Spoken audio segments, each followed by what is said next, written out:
এখানে নিম বেছে রেখেছি, এখানে একটু বেগুন ভাজা চলছে, নিম বেগুন হবে। আর এখানে বানাচ্ছি, এখনো বানানোটা শুরু করেছি, আলু পোস্ত বানাবো। কালো জিরে ফোড়ন দিয়েছি, লঙ্কা দিয়েছি, পেঁয়াজ দিয়েছি।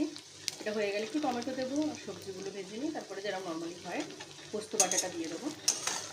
তো একদম শেষ হয়ে গেলে আমি কারেন্টে চলে গেলাম, হতে থাক। এখানে আমার নিম বেগুন বানানো একদম রেডি। মানে একটা বড় বেগুন দিয়েছিলাম, সেটা মানে ঘাটাঘাটি হয়ে জাস্ট এইটুকু হয়েছে, যদিও দুজনের, বেশি দরকার নেই। আর নিম পাতা যথেষ্ট আছে, মানে তেতো তো হবেই।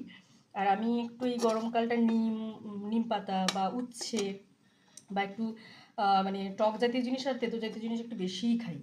এটা ভালো, হেল্পফুলও হেলথের জন্য। আর নিম বেগুন কার কার পছন্দের সেটাও জানিও। আর সবাইকে জানাই শুভ দুপুর।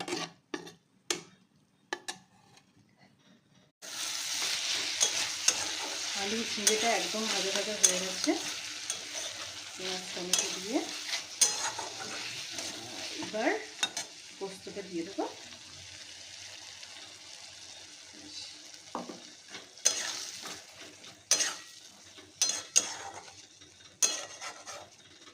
চলো, তোমাদের কি রান্না হচ্ছে অবশ্যই কমেন্ট করে জানিও। আর আলু পোস্ত কার কার ফেভারিট, আলু জিরে পোস্ত, সেটাও কমেন্ট করে জানিও। আর সবাইকে জানাই শুভ দুপুর, শুভ দুপুরের শুভেচ্ছা নিও সবাই। খুব লেটে লেটে ভিডিও আসছে, এখন কিচ্ছু করার নেই, আমি একটু ব্যস্ত হয়ে গেছি, তাই একটু ভিডিওটা কম আসছে। তো চলো, এটা একটু ঢাকা চাপা দিয়ে দেবো, একটু ফুটবে, তারপরে নামিয়ে নেবো। টাটা সবাইকে।